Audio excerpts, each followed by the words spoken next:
So I just finished Kingdom Hearts 3, and this is going to be my rant about it. Spoilers ahead, this is your only warning. So this has been a long time coming as a series. I remember playing Kingdom Hearts back in middle school. I remember, I asked my brother for Kingdom Hearts for Christmas, and what I got instead, in fact, was Shadow Hearts. I didn't say anything to correct him because Shadow Hearts actually ended up being a really great game as well. Um, and you don't want to tell your brother like, oh, you got me the wrong thing. But eventually I got it and I played it. It was great. I played number 2 as well. And that's all I've played of the Kingdom Hearts series. But in the week preceding its release, Lilith and I watched like at least 10 hours of videos about the storyline, the plot, what's been going on with the series. So I think we're pretty okay when it comes to the lore of it. And so let's tackle this game little by little, beginning with the combat, kind of what you're doing for the majority of the time here. By the time I finished the game, that was a good 33 hours. It was at the beginning very floaty, at the end super duper floaty, to the point where I'm just flying, literally flying everywhere. But let's give us a little point of comparisons of how I feel of it versus the game that I played right before it, which is Nier Automata. And Nier Automata is extremely, really tight with the combat, super responsive. The blocking system and the way all the mechanics interact, they are really good together. It just flows super well, and it's not floaty at all, versus Kingdom Hearts. And I don't know why you have a block or dodge button at all when you just jump around or just move. Comparatively, I would say that the block slash dodge button isn't really even a mechanic because of how you don't really interact with it much in the way comparatively to like Nier Automata. So Nier Automata, you have your enemies and you've got like a quarter second of them doing like their wind-up animation, in which case you can do your dodge, and if you do a perfect dodge, you feel like invincible for that few frames.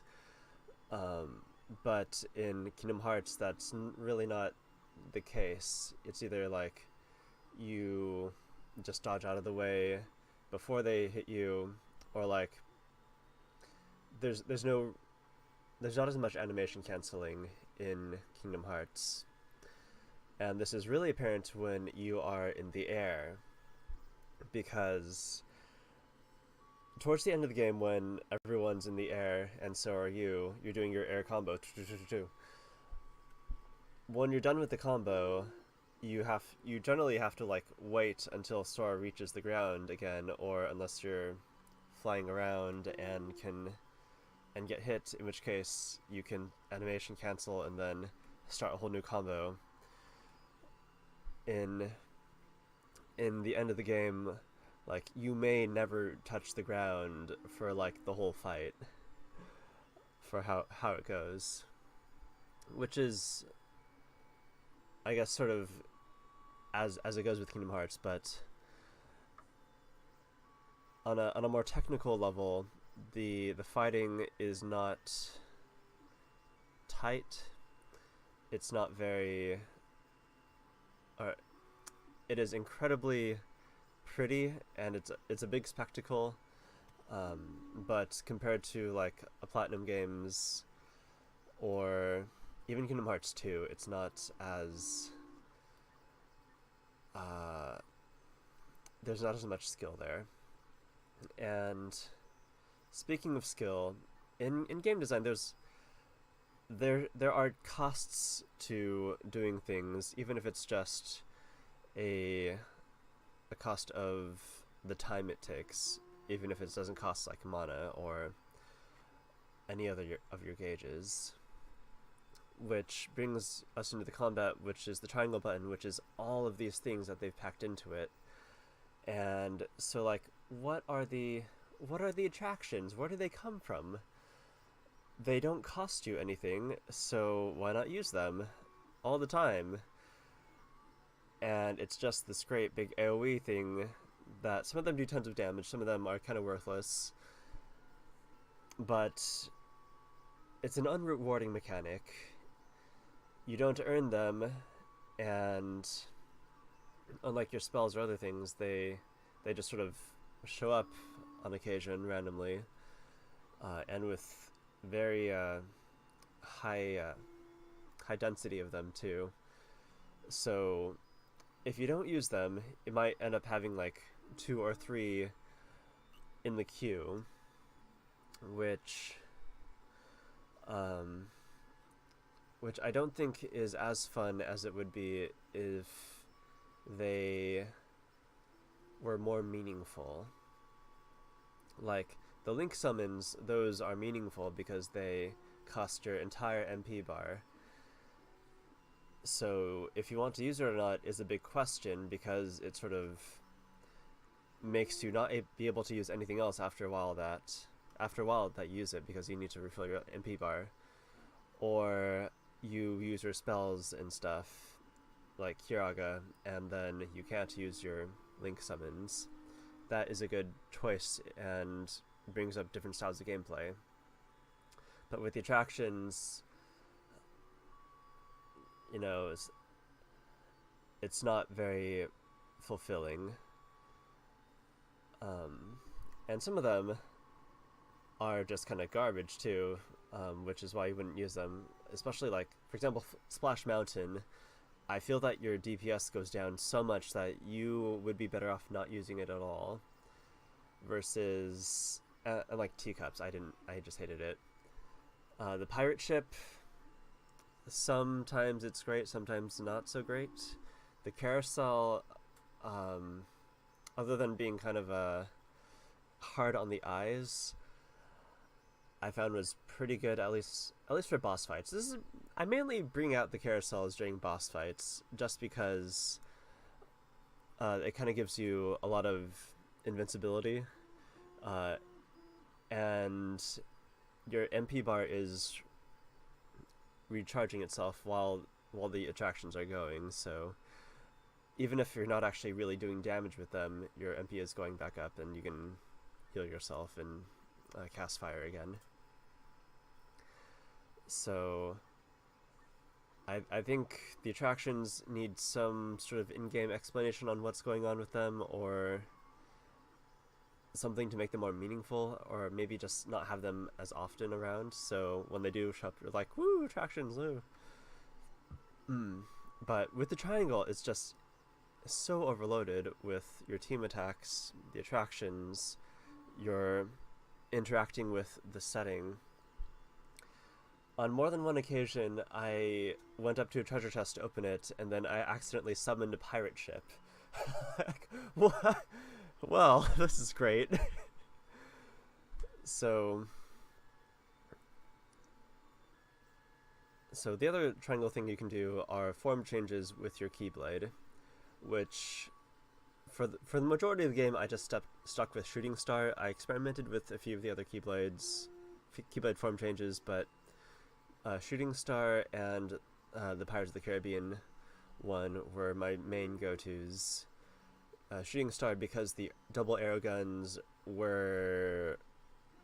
they made the final boss battles like bearable, because at the end, you know, you have your bosses like kind of hating to engage with you, and they're just like teleporting away all the time every couple seconds. But with Shooting Star, it turns into the double arrow guns, and when you shoot those arrows, they're homing, which gives you a lot of distance, so you're a lot safer, and also That way, you're just dealing damage and you don't have to like worry about your enemy just going over all the time.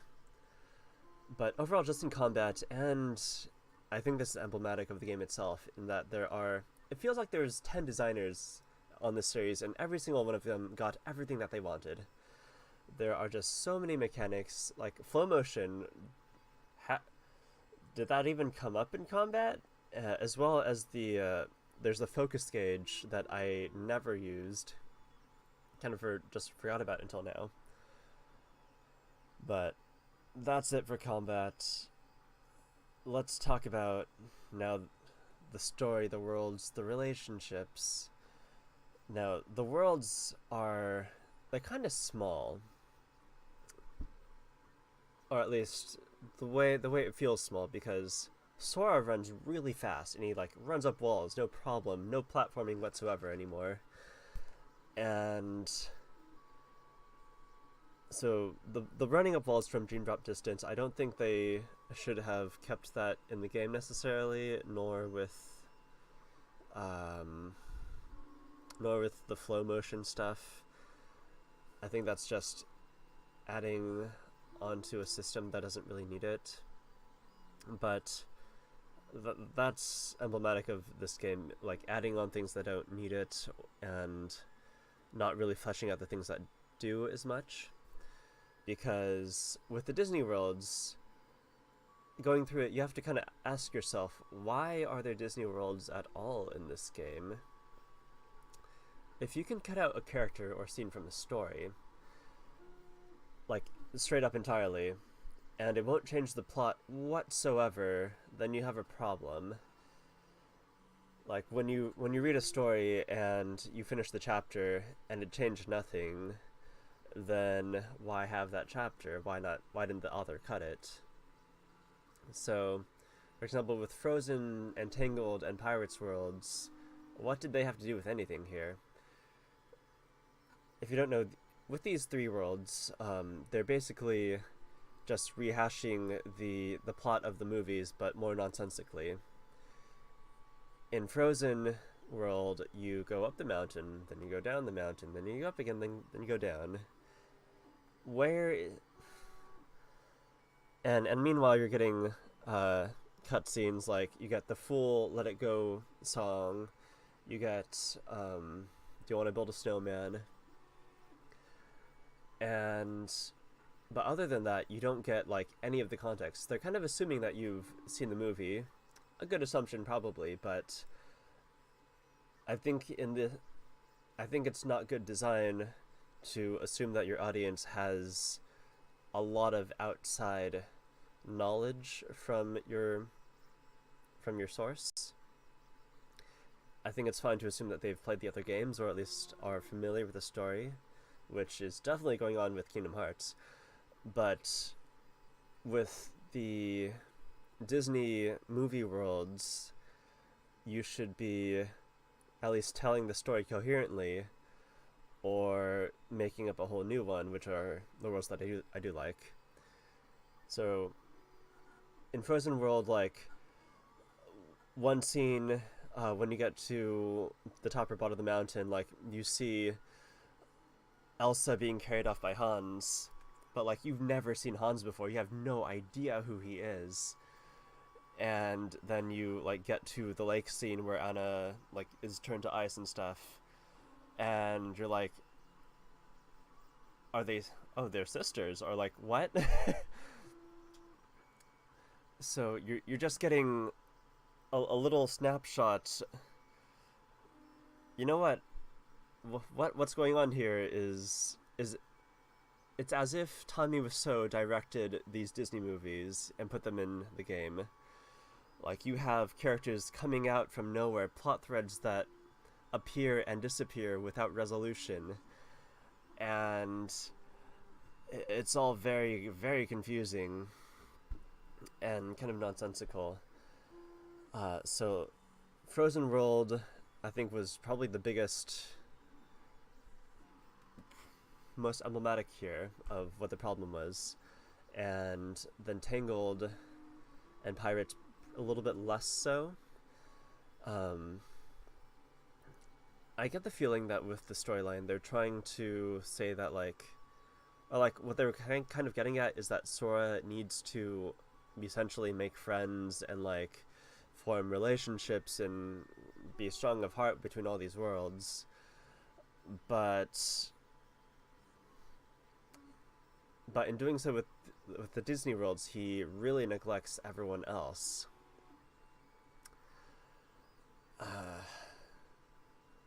So with like Arendelle, he he dances with what's her name, Rapunzel. No, that's in Corona. Yeah, sorry, Corona. Yes, Arendelle is Elsa's world, and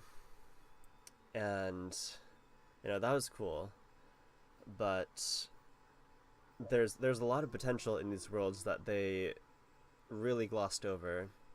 Like in Frozen, why can't you go into Elsa's palace?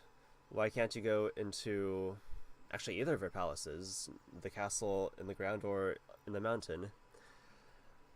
What's up with that? Where did this ice labyrinth come in? Like, if you have the asset sort of memory space, I guess, to make this ice labyrinth that obviously Elsa didn't create, then why can't you make her castle instead? That would have been awesome. That would have actually like expanded upon the Frozen universe, I guess, to be able to see into her frozen castle, or her actual castle. Same with Corona. You couldn't actually go into the tower. You were just sort of a peanut gallery in this, watching the actual plot unfold. But the good worlds like Toy Story, Monsters Inc., Big Hero 6, I liked those. I liked how with Sora and these characters you had actual like growth in both cases. Like in Big Hero 6 world, watching Sora fight the Big Hero 6, they got like ideas and they're like, oh, these are upgrades we can do based on Sora's combat techniques. Or in Monsters Inc., you see kind of a continuation of the storyline and how their relationship with Boo is going. And with Toy Story, I believe now it's canon that the Kingdom Hearts stuff happened, so now it's canon that in Toy Story, that universe, there are demons that invaded, and Sora, Donald Duck, and Goofy came along, and also like a parallel digital world was created and blah blah blah. So I liked those stories, but in these few worlds there could have been more.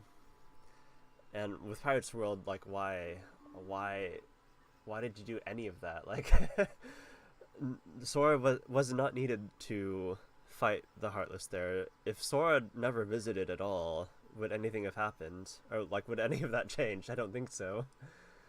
So you probably could have cut that out entirely.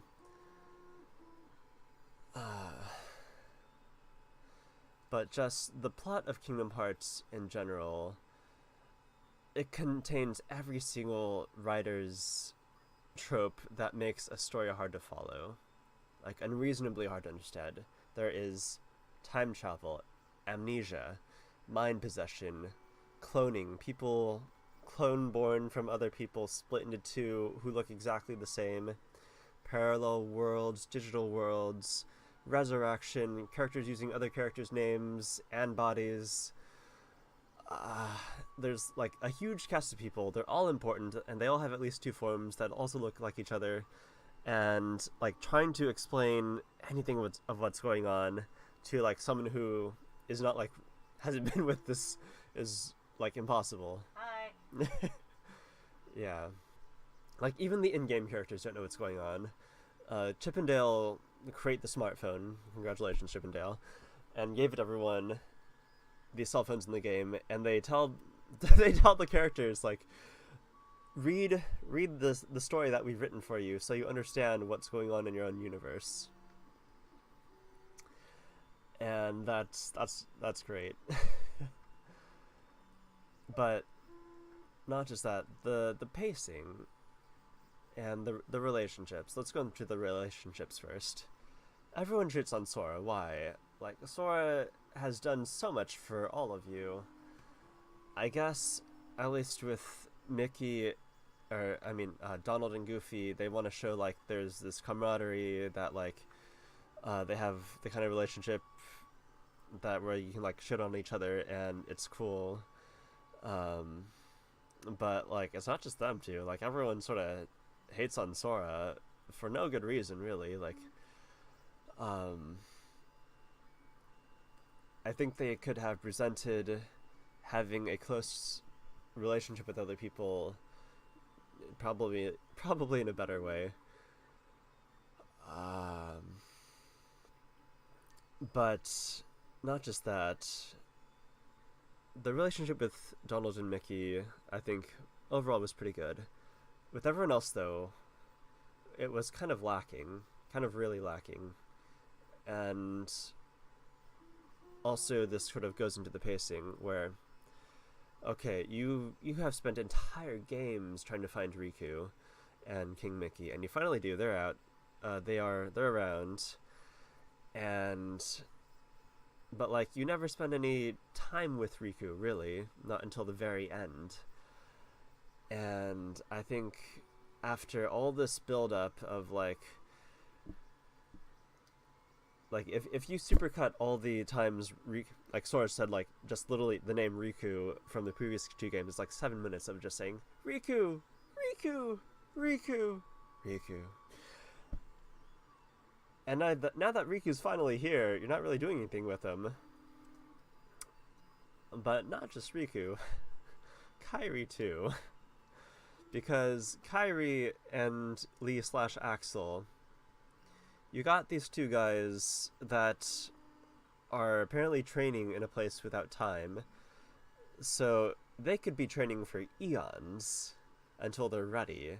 They're like good and ready. Yes, let's train forever until we are good enough to be like a member of the team that will help out with the fighting. And what do we do with Kairi? Well, she gets the Princess Peach treatment. Like, she kills maybe one Dingy Heartless.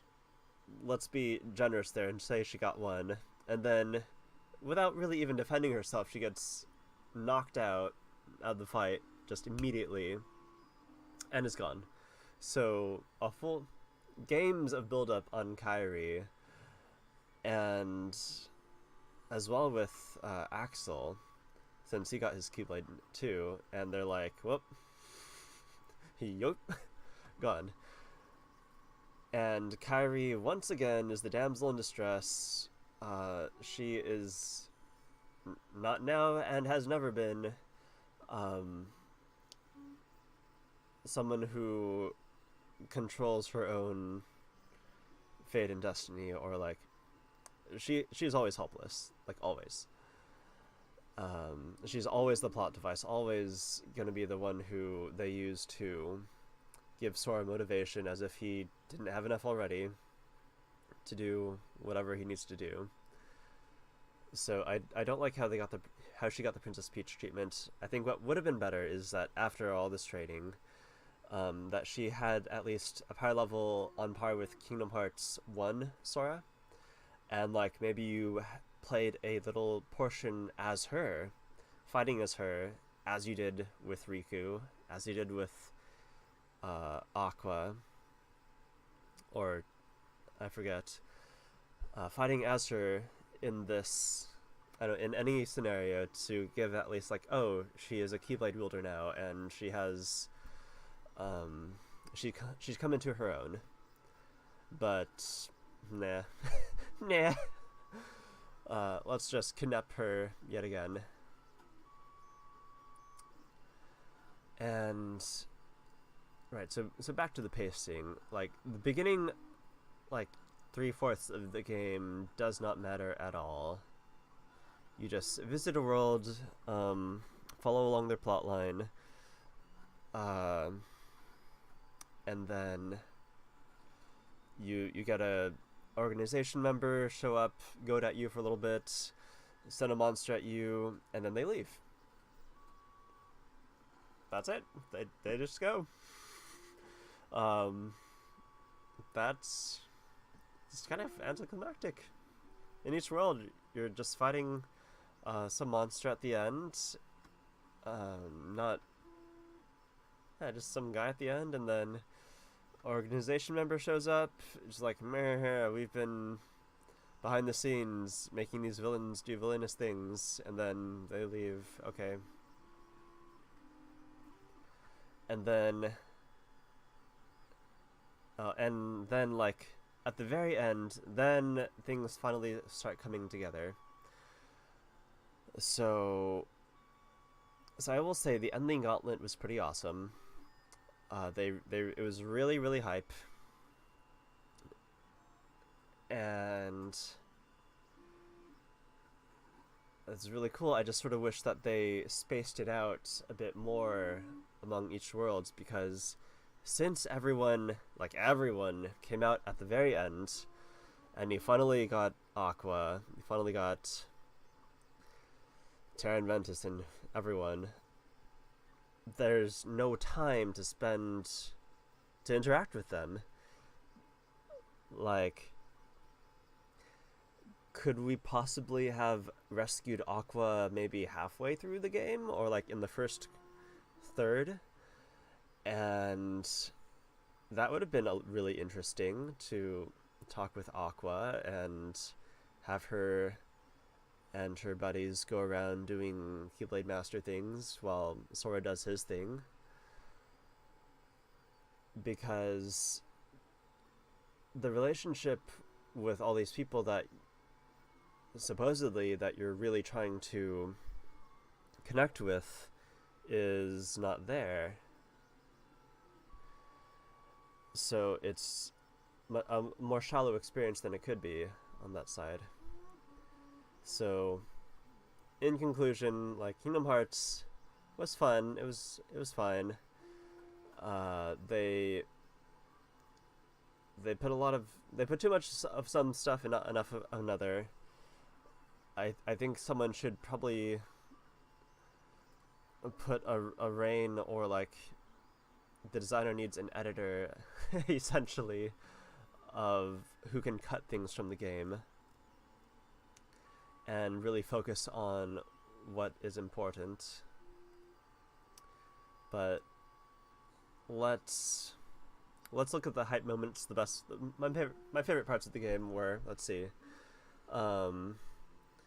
one was when you had help from the past Keyblade Masters, where, like, from the mobile game where you got all these screen names come up, like, help from these people. That was really awesome. And just flinging hundreds of Keyblades at a swarm of Heartless, I think will never get old. Yenzid coming in to part the Sea of Heartless, that was awesome. Just having him do anything, that's nice. But my favorite part, by far, was in Monsters, Inc. World, when Vanitas comes through a portal and is fucking with Sora, and Sully sneaks in behind him, picks him up, yeets him through a portal, closes that portal, throws it through another portal, throws that one through another portal, and then throws that final portal into a wood chipper. I was just laughing hysterically after that. Just, that's the best thing, like, just yeeting your yeet. There goes your big bad into the void, into the portal. I think that was probably my favorite part. So, yeah, let me go. I would like to talk about this more. Let me know what you guys think in the comments.